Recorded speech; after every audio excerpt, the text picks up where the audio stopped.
Hello students. आज हम third chapter के जो प्रश्न उत्तर हैं आज उन पर हम चर्चा करेंगे। पहला प्रश्न है हमारा, उस समय वह सोच भी नहीं सकता था कि मनुष्य को दुख पहुंचाने के अलावा भी साहित्य का कोई उद्देश्य हो सकता है। लेखक ने ऐसा क्यों कहा? आपके विचार से साहित्य के कौन कौन से उद्देश्य हो सकते हैं? आंसर है, विष्णु प्रभाकर जी ने साहित्य का एक उद्देश्य मनुष्य को दुख पहुंचाना भी माना है।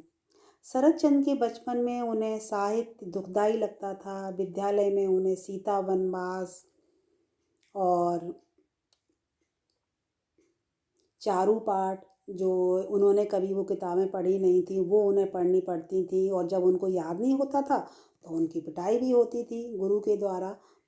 चारुपाठ, सद्भाव, सद्गुण तथा प्रकांड व्याकरण जैसी साहित्यिक रचनाएं पढ़नी पड़ती थीं। शरदचंद्र को ये अच्छी नहीं लगती थी। पंडित जी द्वारा रोज परीक्षा लिए जाने पर उन्हें मार भी खानी पड़ती थी। अतः अपने बचपन में साहित्य उन्हें दुखदाई लगा। यही कारण है कि लेखक ने ऐसा कहा। हमारे विचार से साहित्य के बहुत से उद्देश्य भी हो सकते हैं जो हमारे लिए यूजफुल हैं।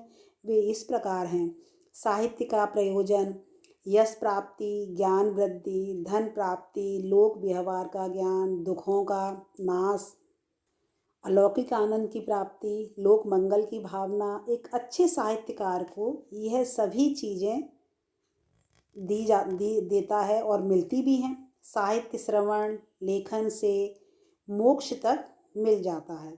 साहित्य मनुष्य के मनोरंजन का बहुत ही उत्तम साधन है।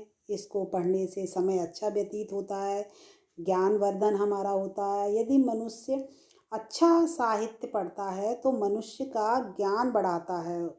साहित्य उसकी सोच को नई दिशा मिलती है। साहित्य में इतिहास संबंधी बहुत से तथ्य विद्यमान होते हैं और साहित्य के माध्यम से इतिहास की सही जानकारी भी मिलती है।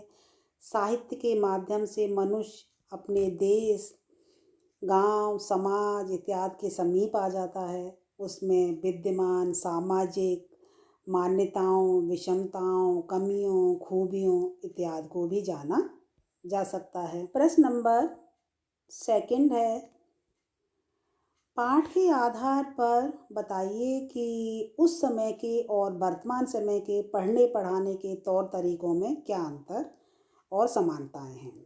आप पढ़ने पढ़ाने के कौन से तौर तरीकों के पक्ष में हैं और क्यों हैं?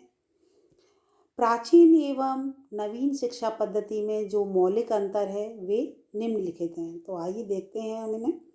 शरद जी के समय में पढ़े लिखे लोग बहुत कम होते थे। दूर दूर कोई शिक्षित होता तो वही बच्चों को पढ़ाया लिखाया करता था। इस कार्य को करने वाला पंडित जी कहलाता था और यही पंडित जी अपने ही घर आंगन में विद्या देने के लिए बच्चों को अपने पास बुला लेते थे। इस तरह उस समय में घर आंगन ही पाठशाला बन जाते थे। इन पाठशालाओं में सामाजिक, लोक व्यवहार, धार्मिक, अति आदर्शवादी पुस्तकें पढ़ाई जाती थी। बच्चों के चरित्र व आचरण पर भी विशेष बल दिया जाता। वर्तमान समय में बहुउपयोगी, ज्ञानवर्धक और मनोरंजक पुस्तकें पढ़ाई जाती हैं। उस समय शिक्षा देने वाले गुरु पंडित जी बड़े कठोर होते थे। वे साक्षात यमराज के सहोदर लगते थे। मतलब जो पंडित जी थे वो जो शिक्षा देते थे वो बहुत ही कठोर होते थे और वो कहते थे कि साक्षात यमराज के वो एक भाई लगते थे। उनका क्या कहना था कि उनका मत था कि शिक्षा का वास गुरु के डंडे में होता है। जब तक छात्र के डंडे नहीं पड़ेंगे तब तक उसे ज्ञान आ ही नहीं सकता। परंतु वर्तमान काल में क्या है, स्थिति इसके बिल्कुल विपरीत है। वर्तमान में शिक्षक मात्र एक मार्गदर्शक है जो कि उसका मार्गदर्शन करता है। अतः वो डंडे का प्रयोग नहीं करता और बच्चों के लिए किसी भी अपराध की सज़ा परीक्षा ही। इससे बच्चे परीक्षा को लेकर के बहुत डरते थे और वर्तमान काल में परीक्षा योग्यता का मूल्यांकन करने के लिए ली जाती है। वर्तमान काल में विषयों की विविधता है, इनमें भी ऐच्छिक विषयों की सुविधा है। इन अंतरों के साथ साथ कुछ समानताएं भी हैं, जैसे अंकगणित विषय तब भी आवश्यक विषय था और अब भी है। अनुशासन तो विद्यार्थी की प्रथम सीढ़ी होती है। बच्चे तब भी खूब शरारत करते थे, अब भी शरारत बच्चे करना नहीं चूकते। समयानुसार समयानुसार शिक्षा पद्धति बदलती रहती है, फिर भी हमें वर्तमान काल में व्याप्त शिक्षा पद्धति श्रेष्ठ व अनुकूल लगती है। इसके कारण ये है कि आजकल पढ़ाने लिखाने का तरीका समयानुकूल है। आजकल पढ़ाने लिखाने का तरीका ज्ञानवर्धक है। आजकल पढ़ाने लिखाने का जो तरीका है वो मनोवैज्ञानिक है। प्रश्न नंबर 3 है, पाठ में अनेक अंश बाल सुलभ चंचलताओं शरारतों को बहुत रोचक ढंग से उजागर करते हैं। आपको कौन सा अंश अच्छा लगा और क्यों? वर्तमान समय में इन बाल सुलभ क्रियाओं में क्या परिवर्तन आए हैं? शरद की बचपन की अनेक घटनाएं हमें पढ़ने को मिली हैं। इनमें से जो विशेष रूप से रुचिकर है वह यह है कि उस समय घर पर किसी भी अपराध की सजा न केवल पीठ पर चाबुक खाना होता था, बल्कि क्या होता था, अस्तबल में भी बंद होना पड़ता था। चाबुक भी लगते थे और अस्तबल जहाँ घोड़े बनते हैं वहाँ पर भी उनको बंद किया जाता था। फिर भी शरद शरारत करने से कभी बाज ना आते थे। शरद को जब कभी जहाँ तहाँ अवसर मिलता कोई ना कोई शरारत कर ही बैठते थे। यहाँ तक कि पाठशाला में भी पंडित जी के खौफ का उन पर कोई असर न था। पाठशाला में एक घड़ी थी, वह घड़ी अक्सर समय से तेज चलती थी। उसे ठीक समय पर रखने का काम अक्षय पंडित का था। थोड़ी थोड़ी देर बाद उन्हें घड़ी का समय ठीक करना पड़ता था। पाठशाला में खूब जमकर काम करने के बाद उन्हें तंबाकू खाने की इच्छा हो जाती थी। तब वे जगुआ की पानशाला में तंबाकू खाने चले जाते थे। उचित अवसर जानकर शरद दूसरे छात्रों को घड़ी में समय आगे कर देने को कहते। घड़ी 10-15 मिनट आगे कर दी। कई दिनों तक उनकी इस शरारत का किसी को कुछ पता न चला। इससे उनका साहस और भी बढ़ गया। वे उस घड़ी को आधा आधा घंटा आगे कर देते। कभी कभी तो घड़ी 1 घंटा आगे भी हो जाती थी। एक बार वह घड़ी दिन में 3 बजने पर 4 बजने का वक्त दिखा रही थी। अभिभावकों के मन में संदेह उपजा। फिर क्या होता है कि अभिभावकों के पूछने पर पंडित जी ने बताया कि वे स्वयं घड़ी का समय मिलाते हैं। उन्होंने यह उत्तर तो दे दिया, परंतु शंका उनके मन में घर कर चुकी थी। सच्चाई जानने के लिए एक दिन वे जगुआ की पानशाला से तंबाकू खाकर समय से पहले ही आ गए। उन्होंने देखा कि बच्चे एक दूसरे के कंधे पर चढ़कर घड़ी को आगे कर रहे हैं। पंडित जी यह देखकर बच्चों पर गरजे बरसे तो बच्चे फौरन वहां से भाग निकले। शरद वहीं एक भोले लड़के की सी मुख मुद्रा बनाए बैठा रहा। पंडित जी को यह कभी पता न चल सका कि वास्तव में इस घटना नाटक का असली कर्ता धर्ता निर्देशक तो वही है। उसने भी पंडित जी के पैर छूकर कहा, पंडित जी आपके पैर छूकर कहता हूँ, मुझे कुछ नहीं मालूम, मैं तो मन लगाकर सवाल निकाल रहा था। पंडित जी को भी उसकी मुख मुद्रा पर अविश्वास नहीं था। शरद की योजना सफल हुई। इससे शरद के चालाकी भरे शरारती स्वभाव का पता चलता है। शरारतें करना बच्चों में स्वाभाविक है, बच्चे शरारत करते ही हैं। प्राय सभी बच्चे कुछ न कुछ शरारत अवश्य करते हैं। तो वर्तमान में अब बच्चों की क्या स्थिति है? शरारतों में काफ़ी परिवर्तन आया है। पहले की अपेक्षा शरारतों में काफ़ी अब परिवर्तन आया है। जैसे कि छात्र अब जागरूक हो गए हैं और शरारत को छोड़कर अपने लक्ष्य की ओर प्रेरित हुए हैं।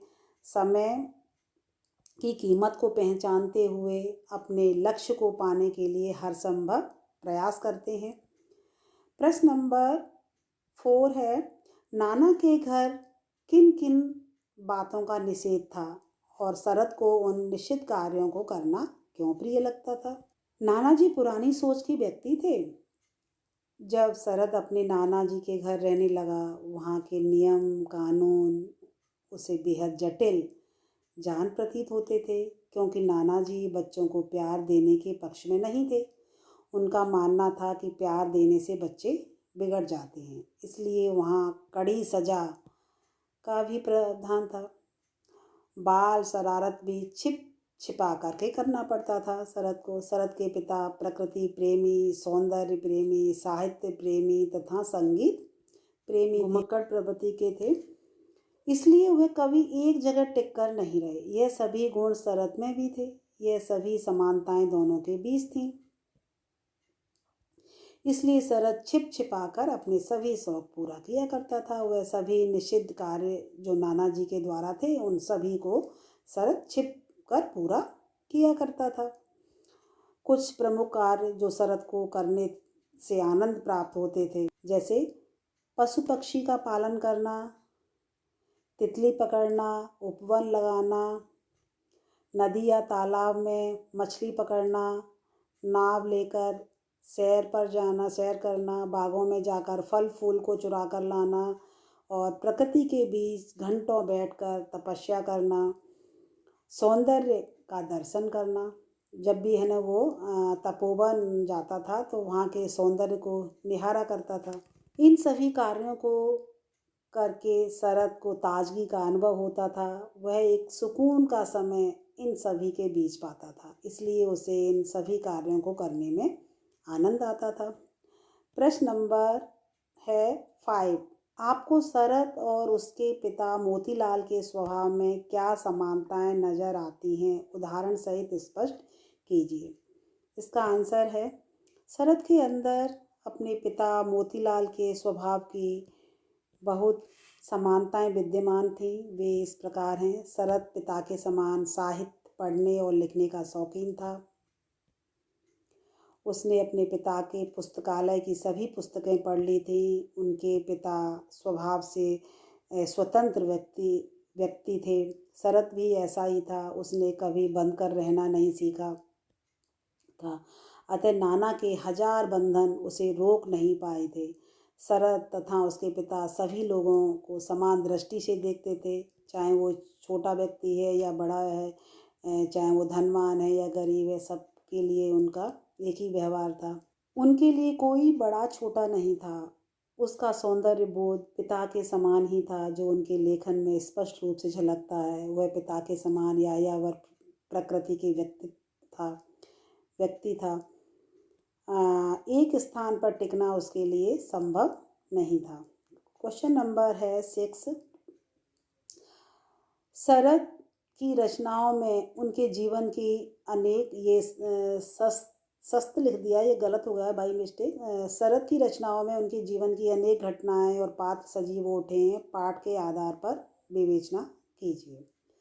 इसका आंसर है, शरद ने अपने जीवन काल में अनेक रचनाएं रची। उन्होंने अपनी रचनाओं में वर्णित किए गए पात्रों का इस तरह अंकन किया है कि वे सभी पात्र व उससे संबंधित घटनाएं सजीव हो जाती हैं।